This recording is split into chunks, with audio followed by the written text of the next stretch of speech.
All right. Okay.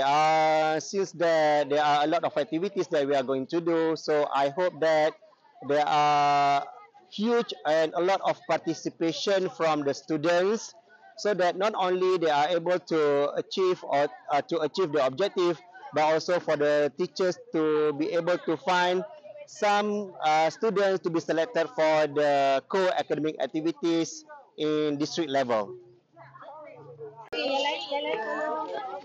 Okey, bismillahirrahmanirrahim. Assalamualaikum warahmatullahi wabarakatuh. Harapan saya untuk program yang sedang tertera di depan ni, yang pertama kita ada bulan akademik dan bulan pusat sumber, dan yang kedua kita ada minggu bahasa. So dalam minggu bahasa pun kita tengok banyak pengisian yang dibuat. Jadi harapan saya tidak lain dan tidak bukan, dia bakal menjadi satu titik tolak lah kepada kemanjadian murid yang sangat menyeluruh. Okey, so kita mengharapkan ada bakat-bakat baru yang bakal dikeluarkan dari dua program ni. Saya rasa dua program ni yang sangat memberikan impak yang sangat besar lah.